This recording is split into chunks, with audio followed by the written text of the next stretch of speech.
Omer HaMesilat Yesharim, Me'ata, dès lors, Vadayu, il est certain, chez Adikdouk, que la minutie, chez Edukdak Alinyan à mitzvot, qu'un homme doit adopter au sujet des mitzvot, Vea Avoda, et au sujet de la Avodat Hashem, Mouchar Sheye, Betachlit Adikdouk, et doit être d'une extrême exactitude.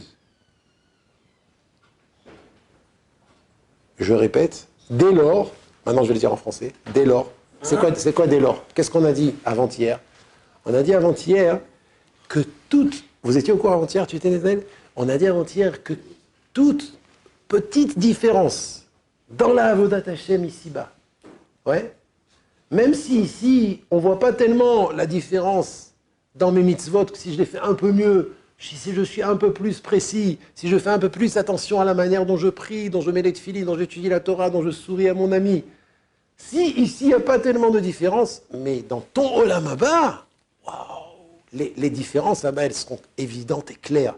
Comme j'ai dit il y a 48 heures, ce sera comme entre le ciel et la terre, la nuit et le jour. Tu comprends qu'il y a une différence entre la nuit et le jour? Entre le ciel et la terre, il y a une différence? Eh bien, la différence qu'on verra dans le Olam... Écoutez, c'est Nora ce que je vais dire. C'est terrible ce que je vais dire. La différence qu'il y aura dans le Olam Haba entre quelqu'un qui est un peu plus précis dans la Avodat Hashem et quelqu'un qui est un peu moins précis, c'est la même différence qu'entre le ciel et la terre. Ça veut dire que on voit que ce qui concerne les mitzvot et ce qui concerne la Avodat Hashem, c'est un investissement seulement pas quantitatif. C'est pas qu'on doit s'investir beaucoup dans la Avodat Hashem au niveau des heures et au niveau des efforts, c'est sûr. Mais en vérité, puisque c'est ça qui construit notre Olam Haba, et que ces 70, 80, 90 ans qu'on passe dans ce monde, elles vont se projeter pour l'éternité, donc chaque petite action que je fais dans ce monde, elle est prise à la précision, et on l'examine à la loupe, et chaque rajout positif va dans le Olam Haba, va te donner un autre monde. Quelque chose de... Là, on ne peut pas s'imaginer, on a du mal à s'imaginer les différences qu'on va avoir dans le Olam Haba qui proviennent de ce monde de petits rajouts. C'est ce qu'il dit ici. Dès lors, sur ça il dit aujourd'hui, le Messie Técharim, à présent, Vadayu, je répète ce que je viens de dire, il est certain, Shadikdouk, Sheyedukdak, Alinyan, Mitzvot, Ve'avoda, que la minutie que l'on doit adopter au sujet des mitzvot, et au sujet de la Avodat Hashem, Mouchar Sheye Betachlit Adikdouk. Ça doit être d'une extrême exactitude. Pourquoi? Parce que ici, si plus tu es précis ici, plus tu vas t'améliorer dans l'accomplissement de tes mitzvot, et plus le résultat il sera positif. Il dit de quelle manière?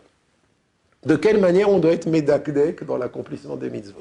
Il dit le Rav, Ka'asher idakdeku shokle hazaav ve'apeninim. Ben, ça doit être la même que les shokle hazav. Vous savez c'est quoi shokle hazav? C'est ceux qui pèsent l'or, les joailliers. Vous les avez déjà vus? Ils mettent un truc comme ça là dans leurs yeux. Ils prennent une pince à épiler. Un demi-gramme, ça change tout. Un demi-gramme, ça change tout. Il dit, le Messie Técharim, tu dois te mettre dakdek dans les mitzvot, comme les peseurs d'or, ils sont précis dans leur mesure. Ve'apninim, et les gens qui pèsent les pierres précieuses, pnina c'est une pierre précieuse, les rov yokram, pourquoi ils sont précieux? Parce qu'ils ont une yakrut, une valeur extrêmement grande. Tu ne vas pas demander à un peseur d'or de peser son or comme un légumier qui pèse des tomates quand même. 1 kilo de tomates, combien ça coûte? 18 shekels. Tu sais, 1 kilo d'or, moins, plus? Beaucoup moins. 1 kilo de tomates, ça coûte 4 shekels. Je ne fais pas les courses. Ça, c'est un problème, hein. J'avoue. Ah? Zacha? Zachiti, Baruch Hashem. Ben, si ma femme ne me reproche pas après, Zachiti. Mais si un jour elle me dit, jamais tu fais les courses. Ah, je suis foutu. Bon, c'est une parenthèse. Donc, on ne peut pas comparer la manière dont un légumier pèse, un homme qui pèse des tomates avec quelqu'un qui pèse de l'or. Pourquoi? Ben là, tu ne vas pas comparer la valeur des tomates et la valeur de l'or. Il dit, le Messie Técharim, sache que la précision Et la minutie que tu dois investir dans les mitzvot, c'est la même que celui qui pèse de l'or et des pierres précieuses. Pourquoi? Les rov yokram. Parce que c'est dû à leur grande valeur. Et en vérité, la valeur des mitzvot, elle est beaucoup plus supérieure à celle de l'or et des pierres précieuses. Comment a dit David Ameler? Tovli, Torat, Picha, mais alfei, Za'av, Vachesef. Elle est bonne pour moi à la Torah de ta bouche, plus que des milliers d'or et d'argent. Je continue, Messiah Ticharim. Et pourquoi c'est comme ça? Pourquoi il faut être minutieux? Il faut être précis dans les mitzvot et dans la Avodat Hashem. Ki tolad tam, car le résultat, la tolada, c'est la dérivée, le résultat qu'on va obtenir des mitzvot, noledet bashlemut amiti, va être lié et va naître dans un lieu, dans le monde où la véritable perfection, ve'ayakar anitzri, et dans le yakar, dans l'éternité qui est yakar, qui est cher. En yakar les ma'alamimeno. Il n'y a rien au monde de plus cher. En yakar, il n'y a pas plus cher les ma'alamimeno au-dessus de ça. Il n'y a pas une yakrout, il n'y a pas une valeur aussi chère que celle qu'on va avoir dans le Olam Emet. Donc, qu'est-ce qu'il veut dire ici le Messiah Tesharim? Il dit donc, tu comprends bien que un homme, quand il est osek b'mitzvah, quand il fait une bracha, alors Vadaï, il faut savoir qu'il y a 3 niveaux, oui, vous savez, il y a 3 niveaux. Dans toutes les mitzvot, il y a 3 niveaux. Il y a l'action, ou l'action, la parole et la pensée, et la marshava. Maintenant, ces 3 niveaux qu'on trouve dans toutes les mitzvot en général, l'action, la parole et la pensée, ces 3 niveaux vont investir et vont construire ton olam haba. Plus tu fais attention à ton action, comment qu'elle soit bien faite, selon la halacha, à ta parole et à ta pensée avant la mitzvah. Par exemple, on va lire dans quelques minutes Kriyat Shema. Je donne un exemple. Et vous savez qu'il y a une halacha que quand on fait une mitzvah, il faut penser à s'acquitter de s'acquitter de la mitzvah avant même de faire la mitzvah. Donc, je donne un exemple. Dans la pensée, avant de faire Kriyat Shema, il faut penser, je pense à m'acquitter de la mitzvah de Kriyat Shema. Voilà, ça c'est par exemple, si tu as rajouté cette pensée, c'est une autre mitzvah Birkat. Beaucoup plus grande, avec un impact beaucoup plus fort que quelqu'un qui fait Kriyat Shema même routinement. Tu vois, il fait la routine. Shema Israël, il voit tout le monde, il est à la synagogue, c'est déjà bien. Il vient à la synagogue, il fait Kriyat Shema, c'est merveilleux. Il aura un sachar sur ça. Aval, rajoute une kavana avant, c'est une halakha ce que je vous dis, c'est pas la chassidoute, c'est pas les grands tzadikim qui font ça, c'est tout juif. Chaque mitzvah que tu fais avant de la faire, pense à t'acquitter de la mitzvah. Donc pense 1 seconde, 2 secondes, avant de lire Kriyat Shema, je pense à m'acquitter de la mitzvah de la lecture du Shema.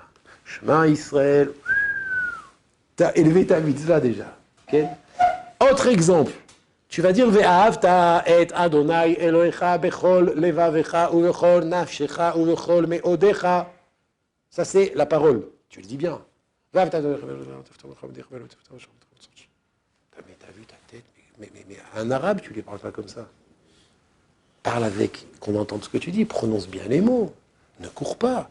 La parole, il faut qu'elle soit bien prononcée. Voilà, c'est ça un exemple. Plus tu vas t'investir dans la mitzvah, tu penses au mot. Encore un exemple dans la pensée. Ve'ahavta et Adonai Elohecha. Tu penses à ce que tu dis. Tu aimeras Hachem, ton Dieu. Bechol levavecha, de tout ton cœur. Que tout ton cœur soit plein d'amour pour Hachem. Ou vechol nafshecha, de toute ton âme, que tu sois prêt à mourir pour Hachem, pour faire le bien. Ou vechol meodecha, et avec tous les moyens qu'Hachem t'a donné. Ta pensée, au moment où tu as dit le pasouk, à ce que tu dis. La mitzvah, c'est un autre monde que quelqu'un qui fait, des fois il pense, des fois il pense pas, il prononce juste, il prononce mal.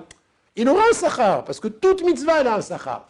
Mais tu ne peux pas comparer quelqu'un qui prononce bien et qui pense bien à quelqu'un qui prononce moins bien. Zéapchatz. Yiratzon Kashem nous aide à faire les mitzvot dans la joie, à s'investir dans les paroles, dans les actions et dans les pensées de nos mitzvot.